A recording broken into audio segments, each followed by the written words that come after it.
அனைவருக்கும் கோபிநாத்தின் அன்பு வணக்கங்கள் நண்பர்களே. நம்ம சேனலுக்கு முதன்முறையாக வர்றவங்களா இருந்தால் மறக்காமல் சப்ஸ்கிரைப் பட்டனையும் பக்கத்தில் இருக்க பெல் ஐக்கானையும் ப்ரெஸ் பண்ணிக்கோங்க. நம்மளுக்கு தொடர்ந்து ஆதரவு கொடுக்கக்கூடிய அன்பர்களாக இருந்தால் லைக் பண்ணிவிட்டு உங்கள் நண்பர்களோடையும் பகிர்ந்துக்குங்க. நல்ல கருத்துக்கள் நிறைய பேர்த்த போய் சேரும் பொழுது கண்டிப்பாக அது பயனுள்ளதாக அனைவருக்குமே இருக்கும் அப்படிங்கிறதுல மாற்றுக்கருத்து இல்லை. வீட்டில் குறிப்பாக பூஜை அறையில் விளக்கேற்றுறது அப்படிங்கிறத பற்றி நம்ம நிறைய சொல்லியிருப்போம். அதுலேயும் குறிப்பாக பூஜை அறை தனியாக இருந்ததுன்னா அங்கே ஏற்றிடுவோம். அப்போ மற்ற அறைகள் அப்படின்னு சொல்லும்போது மற்ற அறைகளில் இருக்கும்போதும் கூட நம்ம மனது ஒரு மாதிரி தடுமாறுதுன்னா அந்த அறைகளிலும் நீங்கள் விளக்கை ஏற்றி வைக்கணும். அப்போ தான் மனதானது ஒரு புத்துணர்ச்சி அடையும். நல்லா தெரிஞ்சுக்குங்க. இது தெய்வ வழிபாடு மட்டுமல்லாது நம் உள்ளுணர்வு சம்பந்தப்பட்ட விஷயம் விளக்கேற்றுவது அப்படின்னு சொல்லக்கூடிய அதை பார்க்கும் போதே மனதிற்கு ஒரு அமைதி உண்டாகும். தொடர்ந்து விளக்கறியறத ஒரு நிமிஷம் பார்த்துக்கிட்டு இருந்தீங்கன்னா மனசில் இருக்க எல்லா கவலையும் போயிடும். அப்படியே புத்துணர்வு அடைந்தது போல் ஒரு உணர்வு ஏற்படும். அப்படிப்பட்ட தன்மையுள்ள விளக்கை ஏற்றும் பொழுது என்னென்ன விஷயத்தை கவனித்து செய்ய வேண்டும் அப்படின்னா, விளக்கு ஏற்றுறீங்கன்னா அப்படியே தந்தரையில் நேராக விளக்க வைக்கக்கூடாது.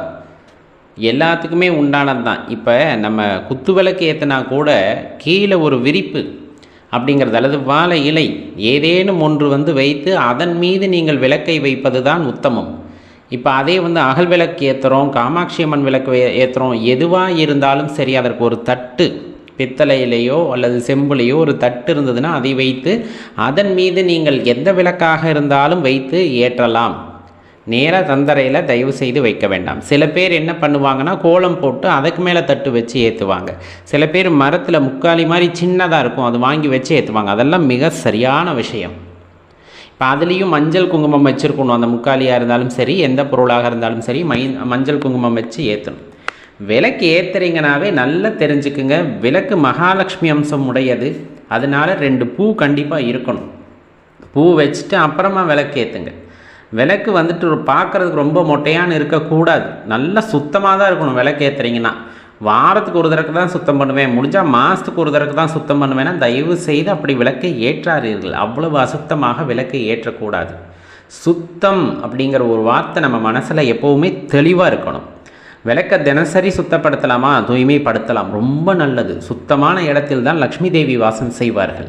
சுத்தம் செய்துவிட்டு புது திரி போட்டு ஏற்றலாம். சில பேர் தினம் புது திரி போட்டு ஏற்றினா என்ன ஆகிறது அப்படின்னு கேட்பாங்க. தெளிவாக தெரிஞ்சுக்கோங்க, நம்ம செய்கிற செலவுகளில் திரி அவ்வளோ ஒன்றும் பெரிய விலை எடுக்க போவது இல்லை.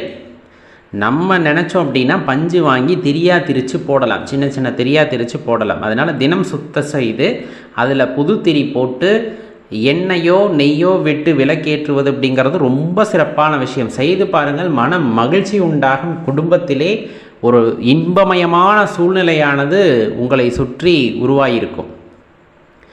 ரொம்ப முக்கியம். சில பேர் இந்த 3 எண்ணெயை கலந்து ஏற்றுறேன், 5 எண்ணெயை கலந்து ஏற்றுறேன் அப்படிங்கிற மாதிரிலாம் பண்ணுவாங்க. தயவுசெய்து வீடுகளில் அதை பண்ணாதீங்க. ஒன்று சுத்தமான நெய்யில் ஏற்றுங்க, இல்லையா நல்ல நெய்யில் விளக்கேற்றுங்க. வேறு எந்த எண்ணெயும் நீங்கள் பயன்படுத்த வேண்டாம் வீட்டை பொறுத்தளவு. சில பேர் இழுப்ப எண்ணெய் அப்படிங்கிறத பயன்படுத்துவாங்க. வீடுகளில் எதையும் பயன்படுத்த வேண்டாம். சுத்தமான நெய் இல்லை, அவ்வளவு செலவு செய்ய முடியலன்னா சுத்தமான நல்லெண்ணெய் வாங்கி வீட்டில் விளக்கேற்றுங்க, அதுவே போதுமானது. திரியை பொறுத்தளவு பருத்தி பஞ்சு திரி போதுமானது. இல்லை என்னால் முடியும் அப்படின்னா தாமரை தண்டு திரி இருக்கும், அந்த தாமரை தண்டு திரியை வாங்கி ஏற்றுறது. அதிலும் பன்னீரில் ஊற வச்சு ஏற்றுவாங்க லக்ஷ்மி கடாட்சம் உண்டாகிறதுக்கு. அந்த மாதிரி ஏற்றுனீங்கன்னா கூட வீட்டில் ஐஸ்வர்யம் உண்டாகும் அப்படின்னு சொல்லப்படும். சில பேர் என்ன பண்ணுவாங்க அப்படின்னா ஆத்ம விளக்கு அப்படின்னு அணையா விளக்கு வீட்டில் ஏற்றுவாங்க. அந்த விளக்கு ஏற்றுறோம் அப்படிங்கும்போது அதையும் சுத்தம் செய்து தான் ஏற்ற வேண்டும். அப்படி சுத்தம் செய்கிறோம் அப்படிங்கும்போது அது ரொம்ப ஒரு மாதிரி மாசுபடிஞ்சிருது அப்படின்னா எரிகின்ற ஜோதியிலே இன்னொரு விளக்கை ஏற்றி கொண்டு பின்னர் அந்த விளக்கை சுத்தம் செய்துவிட்டு மீண்டும் அந்த எண்ணெய் நெய் அல்லது ஊற்றி அது பிறகு ஏற்றி வைக்கலாம். அதுலேயும் மாசு தொடர்ந்து படியக்கூடாது அப்படிங்கிறத தெளிவாக தெரிஞ்சுக்குங்க. அப்போ இந்த விளக்கு அப்படிங்கிறது மன மகிழ்ச்சியை உண்டாக்குவதோடு வீட்டிலே ஐஸ்வர்யத்தை உண்டாக்கக்கூடியது. அதனால தான் சொல்கிறது. அதில் சில பேர் விளக்குக்கு கீழே 5 ரூபாய் வைக்கலாம் அப்படின்னு சொல்லுவாங்க. சில பேர் கல்கண்டு போட்டு விளக்கேற்றுங்கள் அப்படின்னு சொல்லுவாங்க. வகை வகையாக சொல்லப்படும். இன்னும் சொல்லப்போனால் வீட்டில் கஜலக்ஷ்மி விளக்கு ஏற்றுவது சிறந்தது அப்படின்னு சொல்லக்கூடியவர்கள் உண்டு. சில பேர் காமாட்சி அம்மன் விளக்கு ஏற்றுவது சிறந்ததுன்னு சொல்லுவாங்க. விளக்கிலே இறைவனை ஸ்தாபனம் செய்கின்றோம் அந்த இடத்துல. இப்போ ரொம்ப முக்கியமானது, காமாட்சி அம்மன் விளக்கு ஏற்றுறீங்க அப்படின்னா கடன் தீரும்பாங்க, வீட்டில் புத்திரபாகியம் உண்டாகும்னு சொல்லுவாங்க. இந்த மாதிரிலாம் சொல்லப்படும். கஜலக்ஷ்மி விளக்கு ஏற்றுறோம் அப்படின்னா செல்வ செழிப்பு உண்டாகும்பாங்க. இப்போ பின்புறத்தில் நம்ம காமாட்சி அம்மனோட உருவம் இருந்தாலோ கஜலக்ஷ்மி அம்மன் உருவம் இருந்தாலோ தான் அந்த இடத்துல லக்ஷ்மியோ காமாட்சி அம்மனோ ஆவாகனம் ஆவார்கள் என்றில்லை. அந்த ஜோதியிலே நீங்கள் வேண்டுகோள் விடுக்கின்ற தெய்வமாகப்பட்டவர்கள் அந்த இடத்துல ஆவாகனமாகி உங்களுக்கு அருள் தருவார்கள்.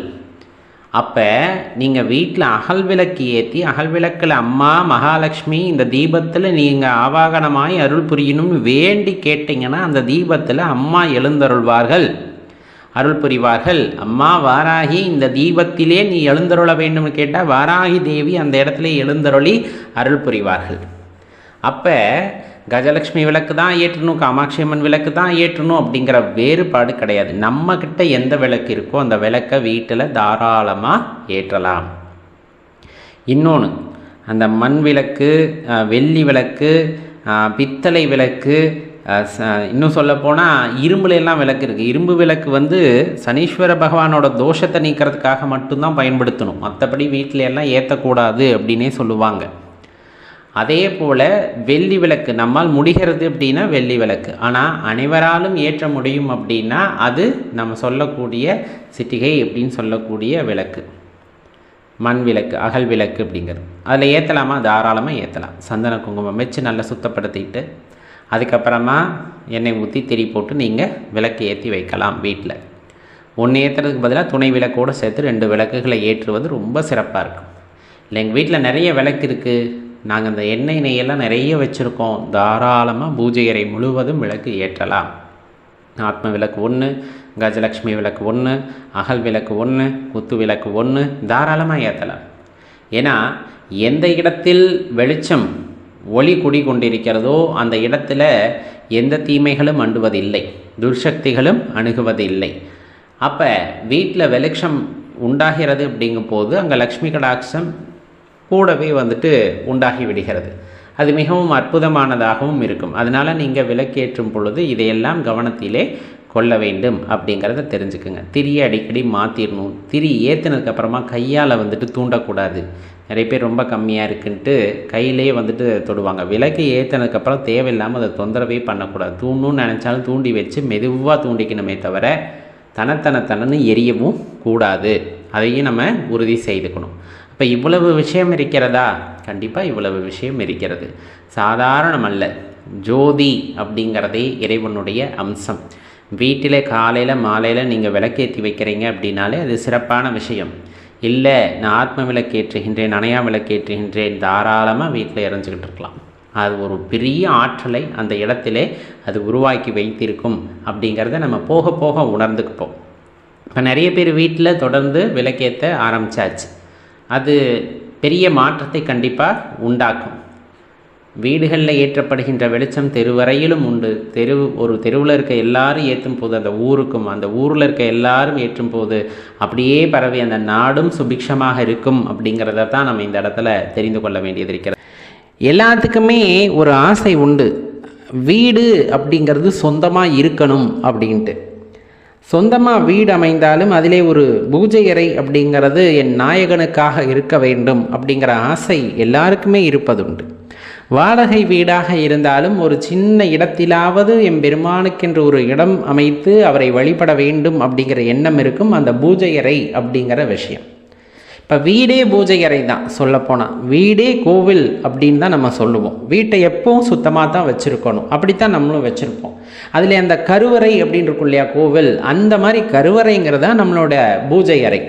அது எப்படி இருக்கணும் அப்படின்னா, ஆகம விதிப்படி போனீங்க அப்படின்னா கோவிலில் கர்ப்பகிரகம் அமைப்பதற்கென்று ஆகமங்கள் இருக்கின்றன, அதன் அடிப்படையிலே செய்கிறார்கள். பூஜை அறை அப்படிங்கிறது பெரும்பாலும் வாஸ்துவில் குறிப்பிடுறபடி கன்னி மூலையில் வைப்பாங்க. சில பேர் ஈசானிய மூலையில் ரொம்ப சிறப்பு அப்படின்னு சொல்லுவாங்க. அது வாஸ்துப்படி என்ன இருந்தாலும் நம் மனது தெளிவாக இருக்க வேண்டும். நம் வீடே ஒரே ஒரு அறை தான், எனக்கு எங்கேயுமே இறைவனை வைத்து வழிபடக்கூடிய நிலைமை இல்லை, அதனால் ஒரு சின்ன இடமானது ஒதுக்கி இருக்கின்றேன், அந்த இடத்துல இறைவனுடைய படத்தை மட்டும் நான் வைத்திருக்கின்றேன், என் மனதிலே எந்த அழுக்கும் இல்லை, சுத்தமான மனதுடன் நான் தினம் தினம் இறைவனை வழிபடுகின்றேன் அப்படின்னா அந்த வழிபாட்டை இறைவன் ஏற்றுக்கொள்வார். அந்த வழிபாட்டை இறைவன் ஏற்றுக்கொள்வார். அதில் எந்த இதுவுமே கிடையாது. இப்போ தனியாக பூஜை அறை அமைத்து விட்டு சகல சௌகரியங்களையும் இறைவனுக்கு அந்த இடத்துல பட்டு சாமரத்துலேருந்து எல்லாமே வச்சுருக்கோம் அப்படின்ட்டு நம்ம சொன்னாலும் மனதில் தூய்மை இல்லாமல் மனதில் வஞ்சனையுடன் நீங்கள் செய்கின்ற வழிபாட்டிற்கு அங்கு வேலையே இல்லை. தனி அறையெல்லாம் இல்லை, நான் தூங்குறதும் அங்கே தான், அந்த இடத்துல தான் நான் சமைக்கிறேன், எல்லாமே ஒரே அறை தான், ஒரு சின்ன படம் மட்டும்தான் வச்சுருக்கேன், உண்மையான மனதுடன் வழிபடுகிறேன், அந்த பூஜை அறைக்கு சக்தி ஜாஸ்தி. இறைவன் தூய்மையான இடத்தில், மனம் தூய்மையான இடத்தில் தான் இருப்பார் அப்படிங்கிறத தெரிஞ்சுக்கணும். சில பேர் சிலை வழிபாடு செய்யலாமா அப்படிங்கிற அந்த குழப்பமானது தொடர்ந்து இருந்து கொண்டே இருக்கின்றது. அடியேன் கூறுவது ஒன்றுதான், மீண்டும் சொல்கின்றேன், நீங்கள் ஆகம விதிப்படியோ உங்கள் பெரியோர்கள் கூறிய வழிமுறைகளின் படி போகிறீங்கன்னா அதை நீங்கள் கடைபிடிக்கணும். ஏன்னா மனதில் அது ஆழமாக விழுந்திருக்கும். ஆனால் உங்களுக்குள்ள இனம் புரியாத ஒரு ஆசை, ஒரு இறைவன் மீது ஏற்பட்ட ஈர்ப்பின் காரணமாக நான் சிலை வழிபாடு செய்ய வேண்டும், சிவலிங்கத்தை வீட்டில் வைத்து வழிபட வேண்டும், இந்த மாதிரி நீங்கள் இஷ்ட தெய்வம் யாராக இருப்பினும் சரி அந்த தெய்வத்தின் சிலையை வீட்டில் வைத்து வழிபட வேண்டும் என்று நினைத்து விட்டீர்கள் என்றால், மனம் அதற்கு இடம் தந்துவிட்டதென்றால் பிறர் என்ன கூறுகிறார்கள் என்பதை பற்றி யோசிக்காமல் வைத்து வழிபட வேண்டும். வழிபட ஆரம்பித்த பின்னர் கூட பல்வேறு விதங்களில் உங்களுக்கு மனக்குழப்பத்தை ஏற்படுத்துவதற்கு முயல்வார்கள். ஏன்னா இந்த சமுதாயம் பல விதமாகத்தான் இருக்கும். அதிலே சிலை வழிபாடு அப்படிங்கிறது தவிர்க்கப்பட வேண்டியது அப்படி இப்படின்னு நிறைய பேர் சொல்லிக்கொண்டே தான் இருப்பார்கள். ஆத்மார்த்தமாக நீங்கள் செய்கின்ற வழிபாடாக இருப்பின் அந்த சிலையே இறைவனாக உங்கள் வீட்டில் வந்து அமர்ந்து விட்டால் அதை விட வேறு என்ன கொடுப்பனை வேண்டும் அப்படிங்கிறத தெரிஞ்சுக்குங்க. ஆனால் அதோடு சேர்ந்து ஒரு விஷயத்தை நீங்கள் உணர்ந்து கொள்ள வேண்டும்னா, நீங்கள் செய்கின்ற அந்த ஆத்மார்த்தமான பூஜையானது தொடர்ந்து களங்கமில்லாமல் நடைபெற வேண்டும். அதுதான்.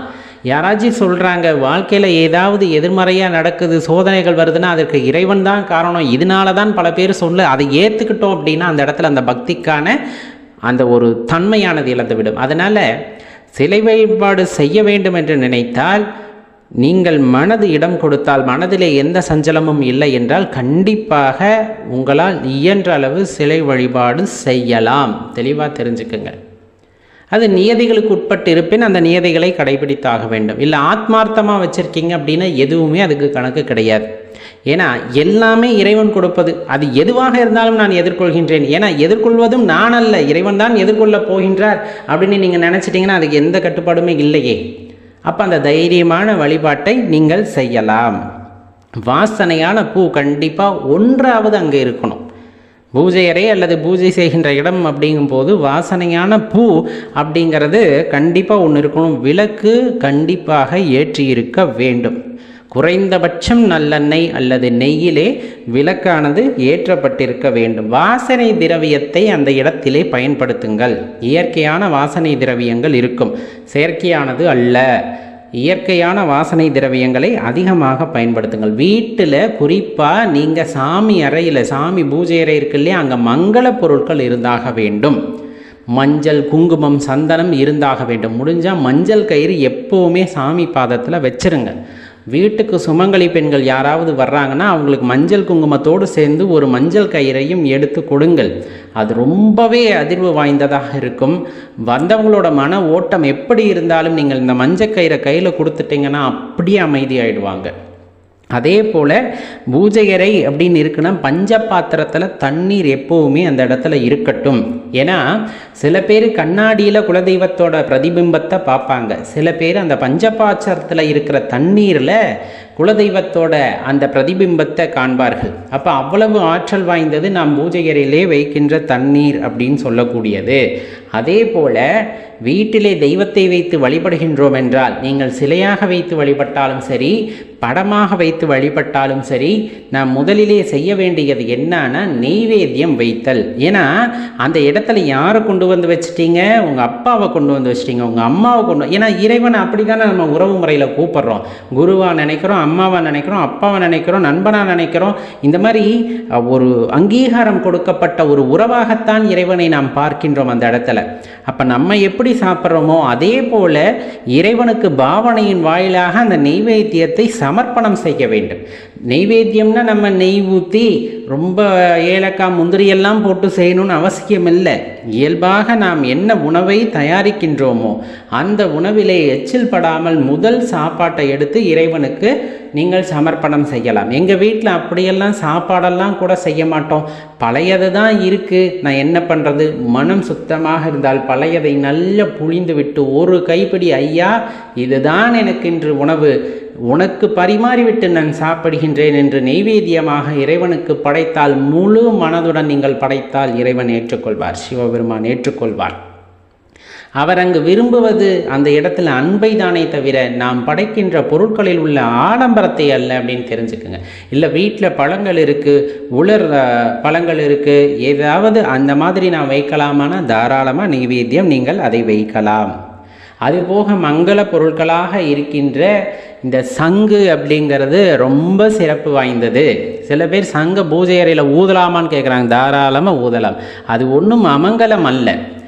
நம் படங்களிலே பார்ப்பது, சிலர் கூற கேட்பது, இந்த மாதிரி பார்த்து பார்த்து நாம் அதை என்னமோ அமங்கல பொருள் மாதிரி பேசும்போது கூட சங்கு ஊதுறதுன்னு அப்படியே ஒரு தவறான நோக்கத்திலே பேசுகிறார்கள். சங்கு என்பது மங்களத்தின் வடிவம், அனைத்தின் ஆரம்பமும் முடிவும் அந்த ஓசைதான் அப்படிங்கிறத போக போக புரிஞ்சுப்போம். அதனால் பூஜை அறையில் நீங்கள் சங்குநாதம் எழுப்புகிறீர்கள் அப்படின்னா பூஜையின் போது தாராளமாக சங்குநாதம் எழுப்பலாம். வலம்புரி இளம்புரி சங்கு அப்படிங்கிறத நீங்கள் ஒன்று பூஜையில் வச்சுறீங்க, இல்லை நாதம் எழுப்பக்கூடிய சங்கு இருந்ததுன்னா அதையும் வைத்து வழிபாடு செய்யலாம். சோவி இருக்கின்ற இடத்திலும் மங்களம் பெருகி இருக்கும். சில பேர் பானலிங்கம் வைத்து வழிபடுவார்கள், சில பேர் சால கிராமம் வைத்து வழிபடுவார்கள். எல்லாத்துக்குமே பூஜை முறை தெரிந்தால் வைத்து வழிபடலாம். இல்லை இப்போ நம்ம சொன்னதில் சிலை இல்லை, சோவி இல்லை, சங்கு இல்லை, இன்னும் கோமதி சக்கரன்றாங்க, இந்த மாதிரி நிறைய விஷயங்கள் சொல்கிறாங்க. ஐயா எதுவுமே எங்களிடம் இல்லை, எங்களிடம் இருப்பது ஒரே ஒரு படம்தான், என் குலதெய்வ படம் மட்டும்தான் இருக்கிறது, அல்லது என் இஷ்ட தெய்வ படம் மட்டும்தான் இருக்கிறது அப்படின்னா தாராளமாக நீங்கள் முழு மனதுடன் பூஜை அறையை நிர்மாணித்து அதிலே வழிபடலாம். இல்லை அதுவுமே இல்லை, நான் என்ன செய்யலாம்? ஒரு இடம், ஒரு விளக்கு ஏற்றுவதற்கான ஒரே ஒரு இடம் இருந்தால் போதும். உங்கள் பூஜை அறை என்பதை சுட்டிக்காட்ட விளக்கேற்ற ஒரு இடம் இருந்தால் போதும். கீழே ஒரு விரிப்பு, வாழை இலையோ அரச இலையோ வைத்து, இல்லை பாத்திரம் இருந்ததுன்னா அந்த எவர் சில்வர் பாத்திரத்தை தவிர்த்துடுங்க முடிஞ்ச அளவுக்கு. பித்தளை தட்டு இருக்குன்னா அந்த பித்தளை தட்டை வைத்து மேலே அகல் விளக்கு ஏற்றுங்கள். அகல் விளக்கை சுத்தப்படுத்திட்டு மஞ்சள் குங்குமம் வைத்து திரி போட்டு நெய் ஊற்றி அந்த விளக்கை ஏற்றி விளக்கிலே நீங்கள் வழிபடுகின்ற தெய்வத்தை ஆவாகனம் மானசீகமாக செய்து இறைவனை வா இங்கே நான் உன்னை வழிபடுகின்றேன் என்று அழைத்தால் அந்த தீபத்திலே இறைவன் ஆவாகனமாகி உங்களுக்கு தரிசனம் கொடுப்பார். அனைவருக்கும் கோபிநாத்தின் அன்பு வணக்கங்கள் நண்பர்களே. இந்த பதிவை மறக்காமல் லைக் பண்ணிவிட்டு உங்கள் நண்பர்களோட பகிர்ந்துக்குங்க, கண்டிப்பாக பலனுள்ளதாக இருக்கும். பொதுவாக பெண்கள் வந்துட்டு தங்கள் தாய் வீட்டுக்கு போகிறாங்கன்னா திரும்ப வரும்போது தாய் பாசத்தின் காரணமாக சில பொருட்களை கொடுத்து விடுவார் மகளுக்குன்ட்டு. அப்படி சில பொருட்களை கொடுத்தாலும் வாங்கக்கூடாது அப்படின்னு இருக்குது, எடுத்து வரக்கூடாதுன்னு இருக்குது. அதை தான் என்னென்னு பார்க்குறோம். பூஜை சாமான்களை எடுத்துகிட்டு வரக்கூடாது அப்படின்னு சொல்லுவாங்க. கூர்மையான ஆயுதங்கள் எதுவாயினும் அதை எடுத்துகிட்டு வரக்கூடாது அப்படின்னு சொல்லப்படும். முறம், துடைப்பம், இந்த விஷயங்களை எல்லாம் நம்ம எடுத்துகிட்டு வரக்கூடாது அப்படின்னு சொல்லுவாங்க. ஏன் அப்படிங்கிறதையும் சேர்த்து நம்ம இந்த பதிவில் பார்க்கலாம். அதில் ஒன்று ஒன்றா பார்த்துடுவோம். அதில் குறிப்பாக பார்த்திங்கன்னா இந்த சீயக்காய் எண்ணெய், இந்த எண்ணெய் வந்து எந்த எண்ணெயாக இருந்தாலும் சரி, தேங்காய் எண்ணெய், கடலெண்ணெய், நல்லெண்ணெய், எதுவாக இருந்தாலும் சரி வீட்டிலேருந்து எடுத்துகிட்டு வர வேண்டாம். வீட்டில் அதிகமாக இருக்குது அப்படின்னு பெண்ணுக்கு கொடுத்து விடனா கூட கொடுத்து விட வேண்டாம். அதுலேயும் குறிப்பாக நல்லெண்ணெயை கொடுத்து விடக்கூடாது அப்படின்னு சொல்லுவாங்க. அது ரொம்ப அந்த மகளுக்கும் அந்த குடும்பத்துக்கும் இடையே உள்ள உறவை வந்து பாதிக்கக்கூடியதாக இருந்துவிடும் அப்படிங்கிற காரணத்தினால அதை பொதுவாக சொல்லுவாங்க. இன்னும் இதில் அடுத்து இந்த கூர்மையான ஆயுதங்கள் அப்படின்னு சொல்லக்கூடியது இரும்பு சாமான்கள் அப்படின்னு சொல்லக்கூடிய விஷயம் பார்த்திங்கன்னா தவிர்த்து கொள்ள வேண்டிய விஷயம் அப்படின்னு சொல்லப்படும். கத்தியாக இருக்கட்டும், கத்திரிக்கோளாக இருக்கட்டும், ஊசியாக இருக்கட்டும், அருகால்மனையாக இருக்கட்டும், இந்த மாதிரி எந்த விஷயமாக இருந்தாலும் சரி கொண்டு வர வேண்டாம். அது உறவிலே ஒரு விரிசலை ஏற்படுத்தக்கூடியதாக அமைந்துவிடும். அப்படிங்கிறனால அதெல்லாம் தவிர்த்துக்குங்க அப்படின்னு சொல்லுவாங்க. முறம், அது பிளாஸ்டிக் மரமாக இருந்தாலும் சரி, மூங்கில் மரமாக இருந்தாலும் சரி, அதை எடுத்துகிட்டு வரக்கூடாது அப்படின்னு சொல்லப்படும். அதே போல் தான் உலக்கை, அதையும் நம்ம எடுத்துகிட்டு வரக்கூடாது அப்படின்ட்டு சொல்லுவாங்க. இதில் குறிப்பாக சொல்லப்போனால் பூஜை பொருட்கள், வீட்டில் தொடர்ந்து நம்ம பூஜை பண்ணிக்கிட்டு இருக்கோம் அப்படிங்கும்போது அந்த பொருளை கொடுத்து விடக்கூடாது. சாமி படமாக இருக்கலாம், சாமி விக்கிரகமாக இருக்கலாம், அல்லது பஞ்சபாத்திரமாக இருக்கலாம். பூஜை அறையிலே பயன்படுத்தக்கூடிய எந்த பொருட்களாக இருந்தாலும் பயன்படுத்திய பொருளை எடுத்து பெண்ணுக்கு கொடுத்து விடக்கூடாது அப்படிங்கிறது ஐதீகம். அது ஒரு என்ன சொல்கிறதுன்னா, மகாலட்சுமி கடாட்சத்தை தாரை வார்ப்பது போல அப்படின்னு சொல்லுவாங்க. பிறந்த வீட்டிலேருந்து புகுந்த வீட்டுக்கு அதை கொடுக்க வேண்டாம். வாங்கி கொடுக்கறதா இருந்தால் புது புது பொருட்களாக வாங்கி கொடுக்கலாம் அப்படிங்கிறது தான் அதில் உள்ள ஐதீகமும் கூட. அதனால் அதை பண்ண வேண்டாம் அப்படிங்கிறத தெரிஞ்சுக்கணும். அதே போல் பார்த்திங்க அப்படின்னா, இந்த துடைப்பம் புதுசாக வேணால் அதுவுமே தவிர்த்துக்கிறது நல்லது. புதுசாக வேணால் வாங்கி கொடுக்கலாமே தவிர, சும்மா இப்போ தான் வாங்கணும், 2 நாள் தான் கூட்டினேன் அப்படிங்கிற மாதிரி இருக்கிறதையெல்லாம் கொடுக்கக்கூடாது. இதெல்லாம் லக்ஷ்மி கடாட்சம் வாய்ந்த பொருட்கள் அப்படின்னு சொல்லப்படும். பூஜை அறையில் பயன்படுத்துகிறது எல்லாமே லக்ஷ்மி கடாட்சம் வாய்ந்த பொருட்கள் தான். ஏன் பெண்ணுக்கு தானே கொடுக்குறேன் அப்படின்னு நம்ம நினச்சாலுமே கூட அதை தவிர்த்துக்கிறது நல்லது. புதுசாக வாங்கி தந்தால் நல்லாயிருக்கும் அப்படிங்கிறத சொல்லப்படும். இப்போ இதில் ரொம்ப முக்கியமாக தெரியல, நான் வாங்கிட்டேன், இல்லை வாங்கணும்னு நினைக்கிறேன், எங்கள் அம்மா வீடு தானே அப்படின்னு நினச்சா கூட ஒரு சில விஷயங்களை செஞ்சுக்கலாம். என்னென்னா, கொடுக்கும்போது அதுக்குண்டான பணத்தை கொடுத்து வாங்குவது அப்படிங்கிறது அதற்கு ஒரு தீர்வாகத்தான் இருக்கும். அது ஆனால் முழுசாக இருக்கணும். இப்போ நான் கொடுக்கணுங்கிறதுக்காக ஒரு 5 ரூபா காசை கொடுத்துட்டு ஒரு 1 லட்ச ரூபா பொருளை தூக்கிட்டு வந்தால் அது கணக்கு கிடையாது, அதற்கு ஈடானதாக இருக்காது. நீங்கள் எடுக்கிறீங்கன்னா அதுக்கான விலை என்னவோ அதை கொடுத்து விட்டு வாங்கலாம். அப்படி விலை கொடுத்தும் எடுத்து வரக்கூடாதது அப்படின்னு பார்த்தோம்னா, எண்ணெய், சீயக்காய், உலக்க, அதே போல் பார்த்திங்கன்னா பொறி, இதெல்லாம் எக்காரணத்தை கொண்டும் நம்ம அந்த வீட்டிலேருந்து இந்த வீட்டுக்கு எடுத்துகிட்டே வரக்கூடாது அப்படிங்கிறத தெரிஞ்சுக்குங்க நண்பர்களே. கண்டிப்பாக பலனுள்ளதாக இருந்திருக்கும். சில விஷயங்களை தவிர்ப்பது நல்லது தானே. ஒரு விஷயத்தை செய்துவிட்டு மனஸ்தாபம் வருகிறது அல்லது ஒரு குழப்பம் வருகிறது அப்படிங்கிறத தாண்டி இதையெல்லாம் எடுத்துகிட்டு வரதை தவிர்த்துக்கிட்டாலும், இல்லை பெண்கள் தங்கள் வீட்டிலிருந்து அம்மா வீட்டுக்கு கொண்டு போய் எல்லாத்தையும் கொடுக்குறாங்க அப்படிங்கும் போதும் அப்போ கூட இதெல்லாம் தவிர்த்துக்கிறது தான் நல்லது. சில விஷயங்கள் அந்யோன்யமாக இருக்கிறவர்களும் பிரச்சனை இல்லை. ஒரு காலகட்டத்தில் மன கசப்பு வரும்போது இது எல்லாமே பிரச்சனைகளாக மாறிவிடும். அதனால் இந்த மாதிரி விஷயங்களை எல்லாம் எடுத்து வருவதோ அல்லது கொண்டு போய் கொடுக்கறதையோ தவிர்த்துக்கிறது நல்லது அப்படின்னு தெரிஞ்சுக்குங்க. கண்டிப்பாக பலனுள்ளதாக இருந்தால் மறக்காமல் உங்கள் நண்பர்களோடையும் பகிர்ந்துக்குங்க. நன்றி, வணக்கம்.